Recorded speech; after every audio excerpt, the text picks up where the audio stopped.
제가 책을 계속 쓰니까 책 쓰는 게 쉬운 줄 알고 또 쓰라고 또 쓰라고 죽을 맛이네.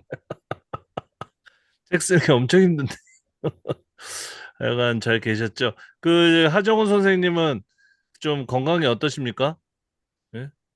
그냥 콧물 났다, 눈물 났다 해서요. 헬스케이셨네. 예.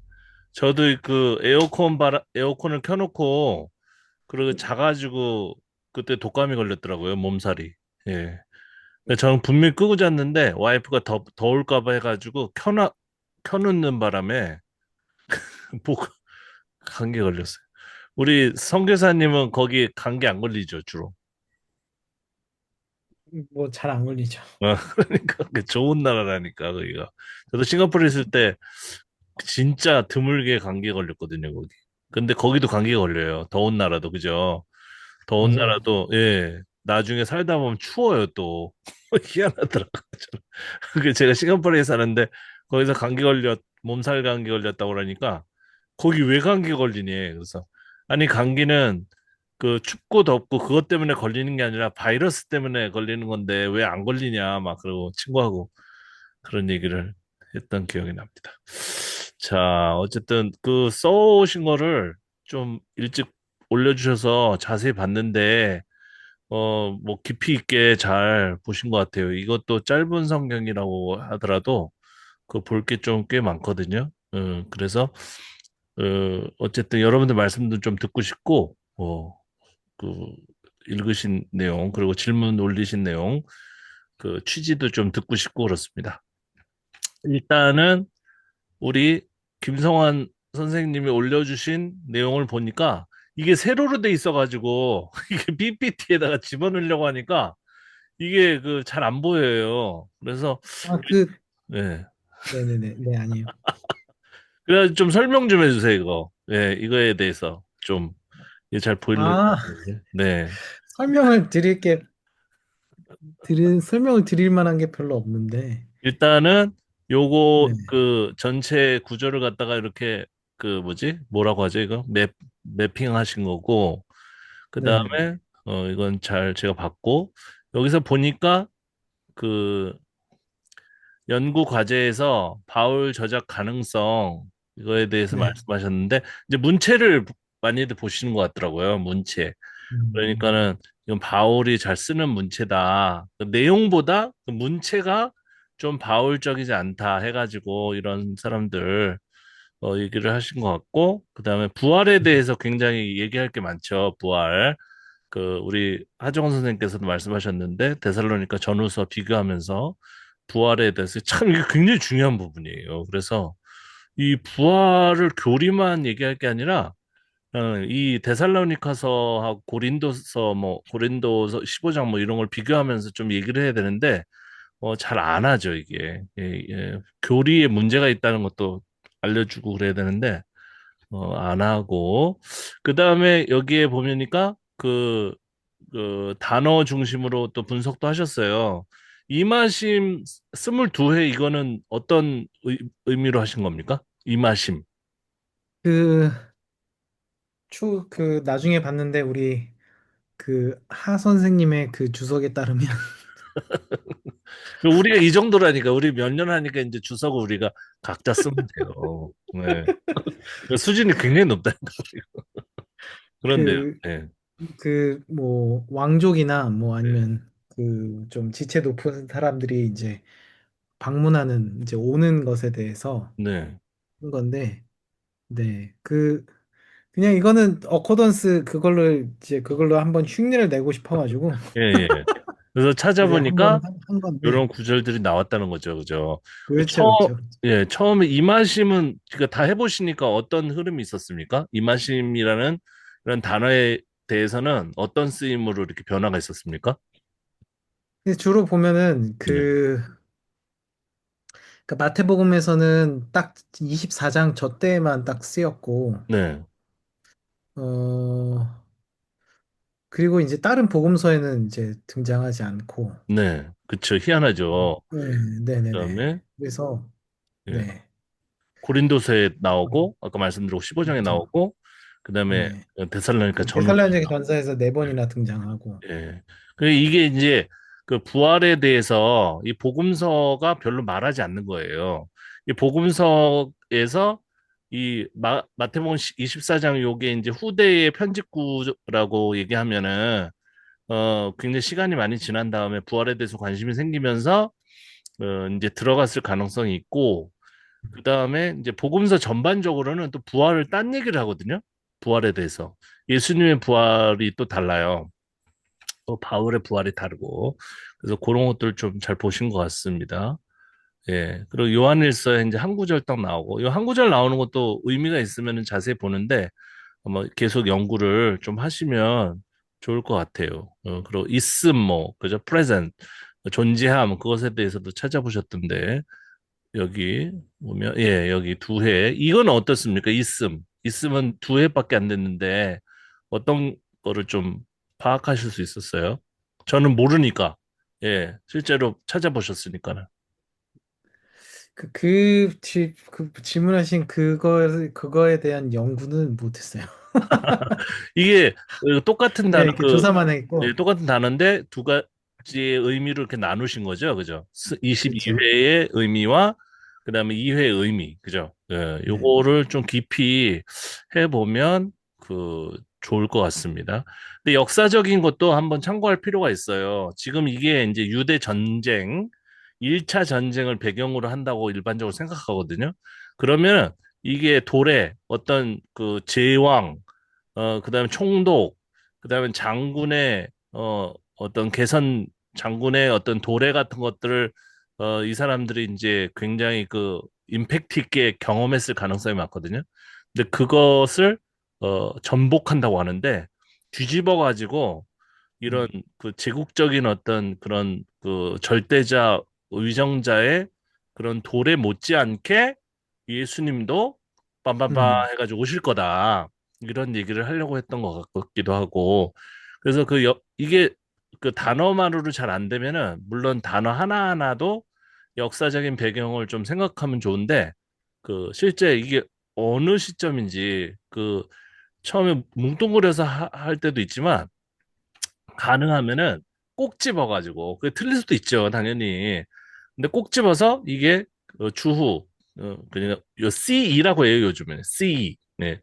뭐 C 뭐 에러 해가지고 뭐 common error 그래가지고 주후라는 말을 안 쓰고 AD라는 말을 잘 안 쓰고요 요새 학자들은 CE를 말 쓰거든요 예, 그 BCC 그것도 BC도 크라이스트가 들어간다고 해가지고 BE, 뭐 before era, 그죠? 이전의 시대, 그 다음에 그냥 일반 시대, 뭐 이렇게 쓰는 경향이 있는데 그러거나 말거나 우리는 뭐 그냥 주님, 주후 이렇게 쓰면 되겠습니다. 그거는 뭐 우리 마음대로 하는 거니까. 그래서 주후의 어떤 그 흐름 속에서 바울이 60년을 넘어가지 않았다고 보면은 이게 70년까지 간다고 보거든요. 데살로니가서는. 그러니까 후대 바울파의 그런 입김이 들어갔을 가능성이 굉장히 높죠. 네. 그렇게 하고 근데 죽으면 끝 요것도 좀 자세히 살펴보도록 하겠습니다. 이게 굉장히 중요한 부분이기 때문에 제가 말씀을 드리려고 했어요.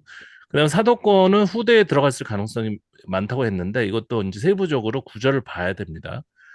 그다음에 고난에 대한 가르침도 있고 그리고 이 밖에도 그 유대인에 대해서 엄청나게 폭언을 하거든요. 그런데 바울은 그렇게까지는 폭언을 한 적은 없어요.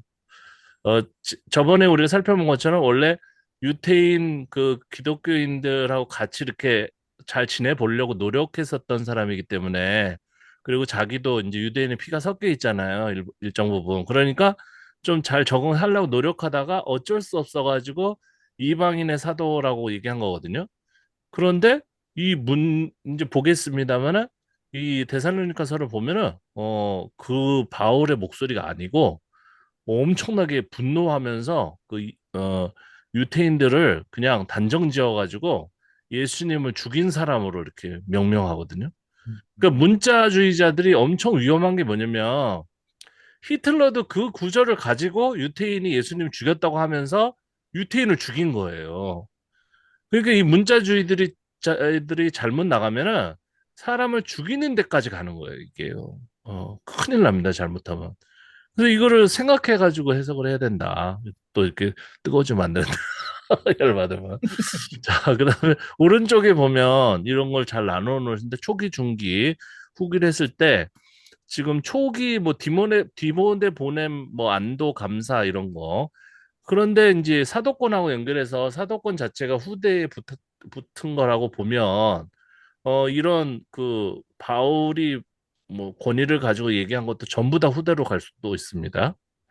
그 다음에 윤리적인 부분을 하는 것은 일단 40년 지나가지고 50년, 60년까지 이제 가게 되면은 거기서 이제 좀 안정화가 되거든요. 안정화가 되고 네로 황제가 날뛰기 전까지 약간 소강 상태가 있는데 그때에 좀 윤리적인 내용을 했을 가능성이 있는데 이런 성생활이나 도덕적인 것은 굉장히 그리스 로마 냄새가 많이 나요. 네.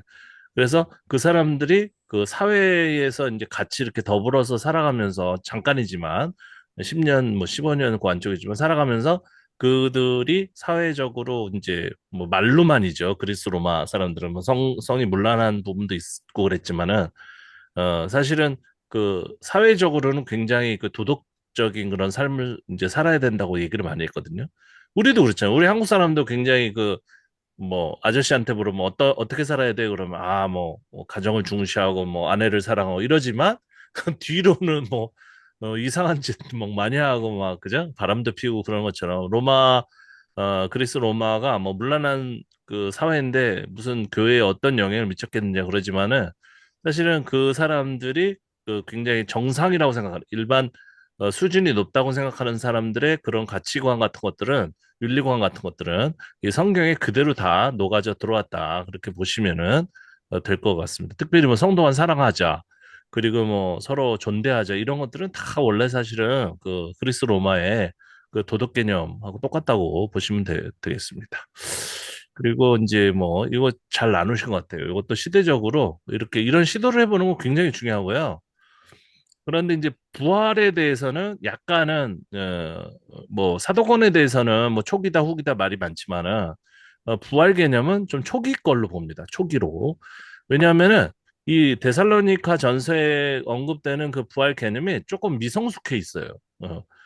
내용이 좀 약간 이게 뭐랄까 좀 어설프다 뭐 그런 유태교도 사실은 부활 개념이 있었거든요. 그걸 잘 모릅니다 사람들이. 그런데 그게 사실은 그 포로 후기 때로 이제 넘어오면서 우리가 구약을 다 봤지만 그러면서 약간 그리스 로마화가 되면서 이제 이분법 쪽으로 가거든요. 다니엘서에 나와요. 그런데 이제 그거를 잘 모르고 그냥 우리가 넘어가는데 부활은 예수님이 뭐 부활하신 다음에 개념이 생긴 것처럼 하는데 그건 아닙니다. 그래서 제가 뭐 이렇게 확대도 해봤어요. 이게 세로로 해놓으셔가지고 이 가로로 잘 이렇게 하더라고요. 예, 그래서 잘 제가 한번 읽어봤고 이 자료화를 했으니까 그것도 확대를 이제 하겠거든요. 그러니까 자료화를 했으니까 한번 세부적으로 우리가 서로 같이 더 저도 스터디 끝나면 꼭 다시 공부하거든요. 예, 여러분들 통해서 아니면 제가 강의하다가 새롭게 깨달은 거 그런 거를 이제 좀 메모를 많이 해놓고 나중에 이제 해석서를 쓰거나 그럴 때 많이 그 참고를 하는데 그렇습니다. 자, 요 부활의 요거는 좀 나중에 보고 여기 보면은 이제 먼저 질문부터 한번 보겠습니다. 데살로니가 전서 후서의 바울 저작 가능성에 대해서 데살로니가 전서는 바울이 쓴 것으로 보이는데 일부는 그런 것 같습니다. 일부 기본층이라고 하는 그 부분은 분명히 바울이 손을 댄 것 같습니다. 예, 사도행전과 다른 바울 서신과 역사적 정황이 잘 들어맞고, 그렇죠. 이 행적이 굉장히 좀 이렇게 딱딱 맞아요. 그래서 맞는 것 같고, 그 다음에 예수 재림의 임박성을 강조했고, 공동체 생활 지침들을 봤다. 그래가지고, 일부는 사실은 좀 약간, 아닐 수도 있겠지만, 예를 들어서 우리가 어떤 답변을 구하기 전까지는 일단은 보수주의가 얘기하는 것들을 그냥 얘기하면 돼요. 그게 나름대로 또 전통이 있습니다. 그렇게 길진 않지만 몇십 년밖에 안 되지만은 그래도 나름대로 이렇게 레퍼런스라고 하죠. 먼저 이렇게 연구를 해놓은 거란 말이에요. 나름대로 어설프지만 뭐 칼빈이라든지 이런 건 다 무시하는 게 아니라 루터나 칼빈이나 이런 분들이 주석을 해놓은 것도 뭐 저는 예전에 총신에 있을 때 엄청나게 뭐 암기할 정도로 다 공부를 했지만은 그거를 무시하면 안 돼요. 그게 없이 이게 너무 비평적으로만 하면은 뭔가 그 일단은 보수주의적인 신앙을 하신 분들이 이해를 잘 못해요. 그래서 제가 글을 쓰면은 너무 지금 최근은 안 그러지만은 옛날에 너무 구구절절하다. 이게 뭐냐면 그분들이 생각하는 걸 먼저 얘기를 하고 그 다음에 이제 그거를 이제 뒤집는 얘기를 쓰다 보니까 글이 굉장히 길어졌는데 지금은 시기가 많이 달라져가지고 그럴 필요가 없다. 그래서 요즘 쓰는 글은 그냥 바로 본론으로 들어가는 쪽으로 하고 있습니다. 근데 데살로니가후서는 다음 시간에 봐야 될 것 같은데 이건 아닐 것 같다. 완전히 뭐 다른 책 같이 보입니다. 종말론 이해의 차이가 있는 것 같고 그다음에 살전에서는 곧 일어날 것 같은 긴박성, 그죠? 초기적인 느낌이 많이 나죠. 그래서 여기서 얘기하는 부활도 좀 초기 형태 같은 느낌이 많이 나고 잘 보신 것 같고 그다음에 살 후에는 배교와 불법 사람 이런 거 이상하죠. 이거는 굉장히 뭔가 생각하는 바가 많은데 그 전쟁이 유대 전쟁 1차가 있고 그다음에 2차 전쟁인데 2차 전쟁은 100년이 넘어가가지고 그 후에 일어나는 거거든요. 그런데 그런 전쟁을 통해 가지고 그 박해라든지 막 수천 명을 갖다가 막 1차 전쟁 때도 지금 이 데살로니가 전세의 배경이 되는 전쟁 때도 어린 아이까지 그냥 다 잡아서 죽였어요. 엄청난 살해가 일어났단 말이에요. 그러면 그렇게 되면 사람들이 뭔가 이렇게 신비주의적이고 뭐 환상적인 걸 찾게 돼 있어요. 다니엘서처럼 구약에만 그런 일이 있는 게 아니라 이 유태인들이 자꾸 이렇게 개긴단 말이에요. 저 타협하지 않고 또 지네들끼리 또 싸워. 또 뭐 무슨 파 나눠가지고 막 자기네들끼리 싸우고 막 그다 폭동이 일어나니까 그거를 이제 지도하는 사람 입장에서는 그냥 좀 조용해라 계속 얘기하다가 그 소요가 지네들끼리 싸우다가 왜 그러잖아요. 왜 영화에도 보면은 같은 병끼리 감옥에서 막 싸우다가 간수가 문 열면은 갑자기 간수를 공격하잖아요. 그죠? 그러니까 또 그럴 위협 같은 것도 느끼고 그러니까 뭐 사람을 싹 죽여버리는 겁니다. 그게. 예, 어쩔 수 없이.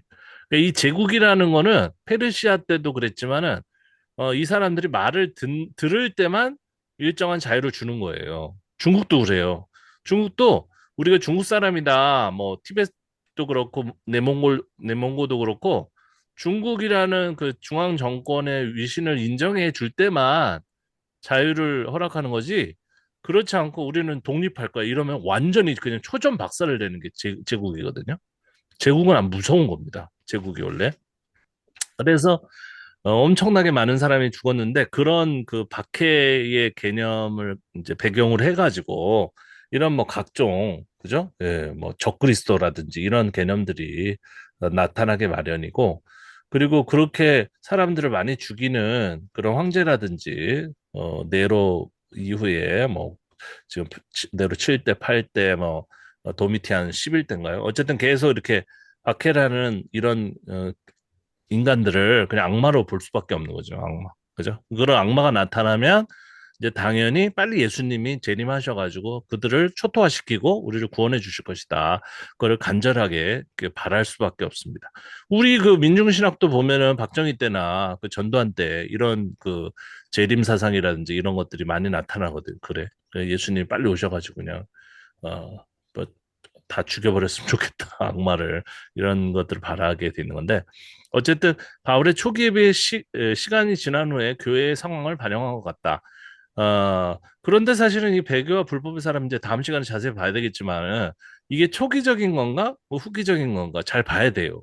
그런데 상대적으로 좀 적그리스도 개념은 좀 후기적인 거, 100년 전후까지 이게 후기로 보는 경우가 많거든요. 근데 한번 여러분들이 일주일 동안 혹은 일주일, 2주일 동안 한번 자세히 생각해 보시기 바랍니다. 그 다음에 이제 재림과 부활론 이게 굉장히 이제 핵심적인 개념인데 데살로니가 전서의 재림은 단순히 오심이 아니라 위험 있는 임재 도래를 뜻함. 그죠? 뭔가 이런 얘기를 많이 합니다. 그래서 여기도 나오죠. 로마 황제나 권력자가 도시를 방문할 때 쓰는 단어다. 맞습니다. 바울은 이 용어를 예수의 재림에 적용했고 그리고 재림이 가까운 시일 안에 임할 것이라는 기대를 표현했죠. 그래서 초기라는 거예요. 왜냐면 예수님이 부활하셔서 승천하신 다음에 이들은 즉각적으로 다시 오실 줄 알았어요. 하늘만 보고 있으니까 그 다음에 편집 본문이 들어가는 거죠. 위만 보고 있지 마라. 그러니까 거기서 벌써 시간이 길어지고 있다는 거예요. 이 사람들은 예수님 올라간 다음에 그 다음에 곧 오시겠지. 내가 곧 오리라 그랬잖아요. 초기층에서는. 근데 안 왔잖아요. 그죠? 계속 하늘만 보고 있었는데 안 오는 거예요. 안 오는 거. 그래서 그런 개념으로 보면은 지금 곧 임할 거라는 얘기를 계속 하는 것은 초기층이 거의 맞다. 근데 안 오고 그다음에 이들이 이제 혼란이 생기게 됩니다. 왜냐면은 1차 유대 전쟁이 이제 일어나게 되면서 사람들이 죽었단 말이에요. 그럼 처음에 이들이 생각했던 부활은 뭐냐면 이들이 살아서 예수님의 재림을 맞는 거예요. 살아서. 그러니까 지금 그 여호와의 증인 같은 생각을 하는 겁니다. 예. 그러니까 우리가 살아있을 때 예수님이 와야지 우리가 죽으면 그냥 끝나는 거예요. 여호와의 증인의 교리는 제가 중학교 때 배웠었는데 뭐냐면 죽으면 끝이에요. 영혼이 없어요. 영혼의 개념이 거기는 없어요. 그렇게 얘기하는 이유가 있습니다. 그래서 이 사람들이 원하는 건 뭐냐면 죽기 전에 이 예수님의 나라가 임하는 거예요. 그래서 예수님이 공중에 재림하셔가지고 이들을 이렇게 만나 주시는 것들을 간절히 원하는 겁니다. 그래서 이들은 죽으면은 희망이 없어요. 끝이야, 끝. 흙으로 돌아가리라 그 말씀하면서 그냥 죽으면 끝이다 이렇게 얘기하거든요. 근데 요때 그 데살로니가전 초기 부활 개념도 비슷했다는 거죠. 비슷했다는 거죠. 유대교에서 나왔기 때문에 죽으면 흙으로 돌아가잖아요. 끝나잖아요. 근데 이들은 될 수 있으면 살아있을 때 예수님이 오셔가지고 자기네들도 조금 한 자리 차지하고 그 악마들 앞에서 좀 예수님 옆에 서가지고 좀 낄낄대고 그죠? 심판하기를 바랬는데 자꾸 많이 죽는 거예요. 그럼 어떻게 되나? 죽은 사람은 어떻게 되나? 그냥 끝난 건가?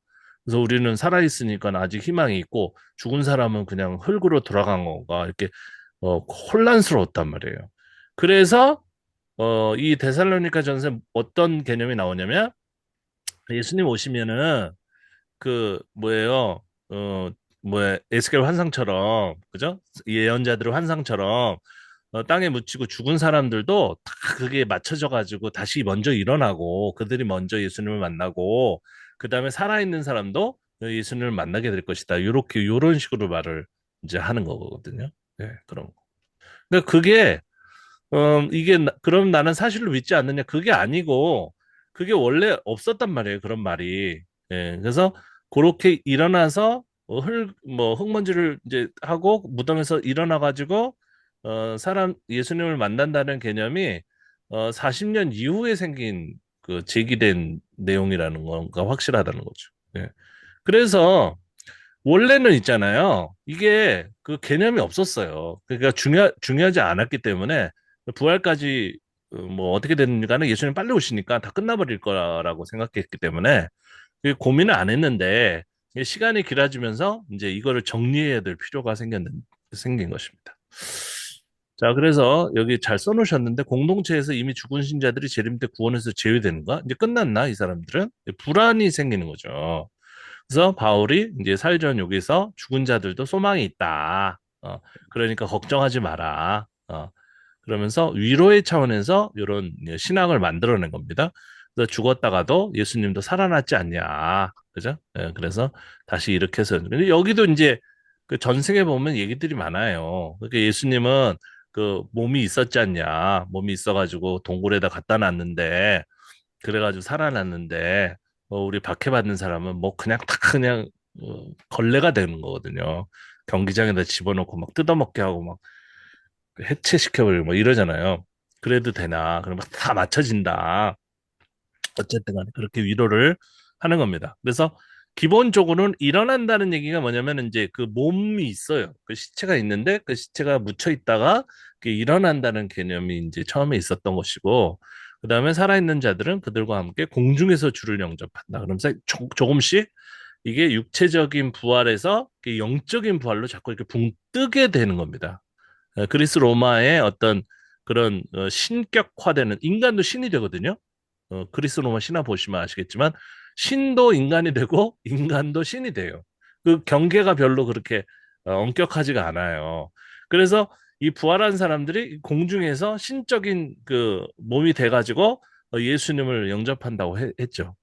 그 다음 단계가 되면은 이게 이제 그 그리스 로마 철학의 이분법하고 연결이 되면서 이게 영적인 부활이냐, 육체적인 부활이냐, 이걸 가지고 또 한참 싸웁니다. 네. 그거를 또 보셨으면 좋겠습니다. 그래서 부활은 미래적 사건이지만 예수의 부활 안에서 이미 보장된 실제다. 그러니까 예수님 봐라. 자꾸 이제 예수님의 예를 들면서 위로를 하는 거죠. 그 다음에 사람들의 재림 부활에 대한 관점 특징을 보면은 초기 데살로니가 교회는 재림의 임박성을 강하게 믿어가지고 곧 올 텐데, 그죠? 아까 제가 말씀드린 거죠. 죽은 사람은 구원 못 들어가는 이 불안이 있었고, 영혼의 불멸이 아니라 몸의 부활을 포함한다. 그죠? 초기 때는 이걸 두 개로 나눠가지고 얘기를 하려고 하지 않고, 그냥 우리가 몸으로 예수님 만난다. 이런 식으로 이제 얘기를 했다는 거죠. 자, 보세요. 복음서에 보면은 예수님이 두 가지 개념으로 같이 나타나요. 그러니까 몸을 가지고 나타나셔가지고 막 밥도 같이 먹어요. 그죠? 그런데 어떤 차원에 보면은 예수님이 나타나셨는데도 사람들이 보지를 못해요. 그러니까 이 부활이라는 개념을 가지고 여러 가지 그 생각들이 있었다는 것을 알 수가 있습니다. 그래서 복음서를 요 데살로니가 전서의 개념을 가지고 다시 대비해 가지고 또 해석을 하면 아주 재밌는 해석이 또 나오고 그렇습니다. 그래서 이런 내용이고 데살로니가 전서에서 재림은 임박한 위험 있는 주의 오심이며 부활은 그때 신자들이 모두 함께 그리스도와 연합하는 사건이다. 그러니까 잘 모르지만 어쨌든 다 잘 된다. 죽은 사람이나 살아있는 사람이나 예수님이 곧 오시면 다 끝난다. 어떻게든 해주시겠지. 이렇게 막연하게 사실은 개념을 가지고 있었습니다. 그다음에 이제 종말론 발전사에 대해서 말씀하셨는데 이것도 사실 부활 개념하고 연결이 된다고 보시면 되겠죠. 그래서 곧 예수님 오신다고 했는데 안 오니까 그래서 좀 해이해지겠죠 사람들이. 예, 그러니까 오늘 올지도 몰라. 오늘 온다고 생각하고 그렇게 살아야 된다. 도둑같이 갑자기 온다. 그러니까 안 왔는데 뭐 한참 지났는데 몇 년 수년 지났는데 안 오셨는데 언제 와? 그러니까 예, 이런 얘기가 이제 주어졌겠죠. 그러니까 경각심을 가지고 매일매일 이제 언제 오실지 생각하면서 살아라. 이런 얘기를 이제 할 법도 합니다. 그 다음에 이제 살후도 말씀하셨는데 일부 신자들이 전설을 오해하여 너무 급박하게 종말을 기대했으며 심지어 일상생활을 포기하고 기다리는 사람도 있다. 그쵸? 근데 사실은 이 데살로니가 후서를 이 주인공들이 전설을 봤을까? 그건 잘 모르겠어요. 예, 이게 따로따로 형성된 본문이라고 보는 사람도 있으니까. 하지만 내용상으로는 잘 연결이 되죠. 이렇게 얘기를 하면. 그래서 이제 곧 올 것이다. 이렇게 얘기했는데 그것만 생각해가지고 그냥 노동을 포기하고 기다리는 사람.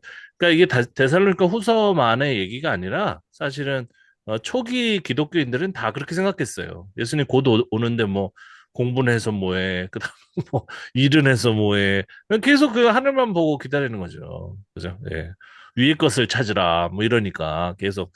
하지만 이제 시간이 지나면서 안 오는 거죠. 그리고 이제 이런 상황에서는 이미 온지도 모른다. 예수님이 재림을 하신지도 모른다. 이런 이 주장도 나오겠죠. 그래서 지금 우리가 간단하게 살펴봤지만은 여기에 지금 장로교나 뭐 감리교나 여러 교단을 세계하는 뭐 천년왕국론, 종말론 뭐 이런 것들 다 들어있는 거예요. 기본적으로 세 가지로 얘기하지 않습니까? 예수님은 아직 오시지 않았다. 그죠? 뭐 그런 거. 두 번째, 예수님은 곧 오실 것이다. 네 번째, 예수님은 이미 오셨다. 이렇게 얘기하는 사람도 있어요. 그러니까 종말이 벌써 시작된 거예요. 예. 그러다 보면 마지막 그 교리를 딱 채가지고 사이비 이단들이 뭐라고 합니까? 내가 예수다. 내가 이미 재림 예수다. 뭐 이런 주장을 하는 사람도 있는 겁니다. 그래서 어쨌든 경각심을 이렇게 자꾸 얘기하려고 하다 보니까 그죠? 이렇게 이런 말 저런 말들이 생겼는데 사실은 데살로니가후서 나중에 보겠지만 적그리스도 출현까지 얘기를 하는 거거든요. 이게 뭐지? 왜 종료가 되지? 갑자기 이 계정을 딴 걸로 들어온 것 같네요. 네. 어쨌든 만약에 꺼지더라도 제가 다시 하겠습니다. 저번에 그 계정을 그 평택 걸로 했나 봐요. 어쨌든 계속 얘기하겠습니다. 그래서 적그리스도의 출현까지 얘기하는 것은 이제 다음 시간에 또 보도록 하겠습니다. 종말은 단순히 곧 온다가 아니라 하나님의 섭리 속 단계적인 사건을 이해해야 되며 핍박받는 성도들에게는 하나님의 공의가 드러나는 날이고 악인의 멸망. 이건 일반적인 우리가 가질 수 있는 개념이고 그 다음에 바울은 종말의 임박성 기대를 수정했는데 재림적 반드시 일어날 사건들을 또 이렇게 한번 추정하기 시작해요. 예수님 빨리 안 오니까 지금 오시나? 어느 어떤 상황이 주어지면은 예수님이 오실까? 이런 것들을 생각하기 마련이죠. 그죠?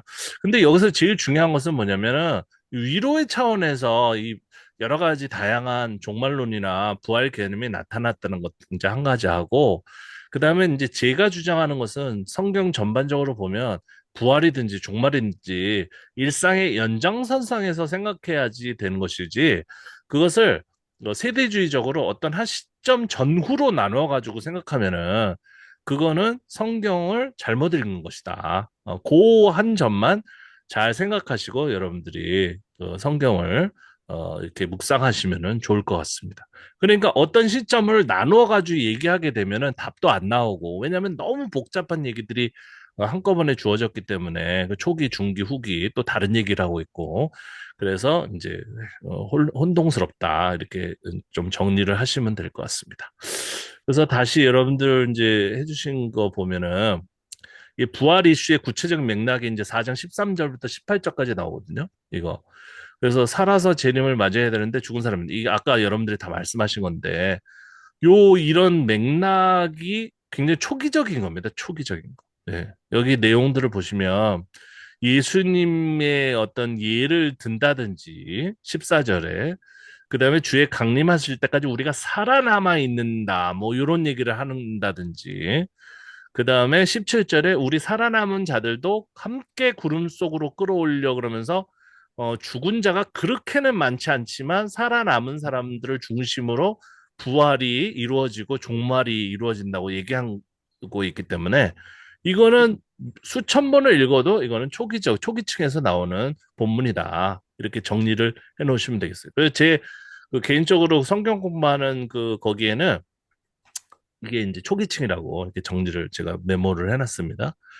자, 그러면 부활은 도대체 어떻게 이제 우리가 개념을 잡아야 되냐? 일단 다니엘서 12장 2절에 보면은 땅의 티끌 가운데에서 자는 자 중에서 많은 사람이 깨어나 영생을 받는 자도 있겠고 수치를 당하여서 영원히 부끄러움을 당할 자도 있을 것이며 이거 여기는 영혼의 부활은 전혀 얘기를 하지 않고 있어요. 네. 그리고 이 번역을 영생이라고 했는데 이건 육체적으로 영원히 사는 개념이에요. 이렇게. 좀 약간 나이브하게 번역을 하면은 행복하게 평생 산다 이렇게도 번역할 수 있을 정도로 그러니까 유태인들이 가지고 있는 것들은 그렇게 영혼이나 뭐 육체나 이렇게 구분해 가지고 이렇게 얘기하는 그런 개념이 아니에요. 예. 근데 물론 여기 안에도 다니엘서니까 이게 포로 후기 이후에 쓰이고 늦게 잡으면 그리스 로마 헬레니즘 시대까지 오는 본문이거든요. 다니엘서가. 그러다 보니까 이 유대교의 어떤 그 생명 개념과 그리스 로마의 이분법적인 개념이 약간은 들어있다 여기에 보면 그죠? 그렇게도 보는 사람이 있는 거죠. 그래서 이 다니엘서의 전통 개념에서 보면 데살로니가 전서의 개념은 그렇게 구분이 없는 거예요. 그러니까 죽은 자가 일어난다. 그러면 죽은 자가 일어났을 때 육체가 탁탁탁 뭐 트랜스포머처럼 다시 살아나는 거냐. 그런 것도 생각하지 않았어요, 이 사람들은요.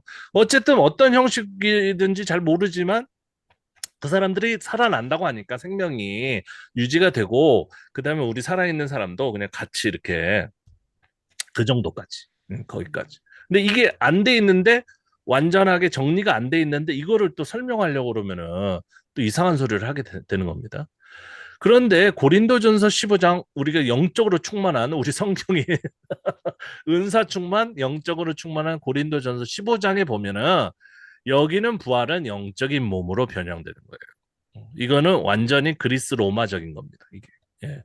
이게 오히려 중기라고 하지만 이게 완성형이에요. 부활에 대해서는. 그죠? 그러면 이 영원 불면의 개념하고는 왜 다르냐? 뭐냐면은 이 영원 불면은 사실은 그 뭔가 그 뭐 어떤 고스트로 영적인 그 인격이 없는 그런 불과 같은 개념으로 해가지고 사람이 그 개념으로 바뀌냐? 그런 생각 안 해보셨어요? 우리가 죽으면 있잖아요. 우리 생각은 없어져. 우리 생각이 없어지고 송봉원이라고 하는 정체성도 없어져요. 그냥 무슨 도끼불불처럼 그런 불이 되는 거예요. 그래가지고 저 우주로 가. 그래가지고 그런 불들이 막 이렇게 춤을 춰 서로 뭉쳐가지고 한 덩어리가 돼. 예. 그런 게 저기 플라토니즘이거든요.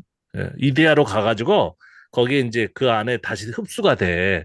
그런 다음에 거기서 일부가 또 하나 떨어져. 떨어져서 또 하나의 생명이 되고. 이게 순환하는 거예요, 순환. 그게 도교에서 얘기하는 그런 개념하고 비슷해요. 도. 도가 하나 딱 있어요. 도는 인격체가 아니에요. 원리예요, 원리. 그럼 거기에서 조금 일부가 떨어져 나와가지고 인간의 형태를 가지고 있다가 그게 죽으면은 다시 뭔가 그 영혼인지 뭔지 그 어떤 그런 어, 불인지 뭔지 그게 에너지가 다시 도로 돌아가는 거거든요. 어. 그래서 그 도교는 그런 거예요. 그런. 그러니까 슬퍼할 필요가 없어요. 예를 들어 가지고 내가 아내하고 같이 살다가 아내가 죽었어. 그거 왜 슬퍼합니까?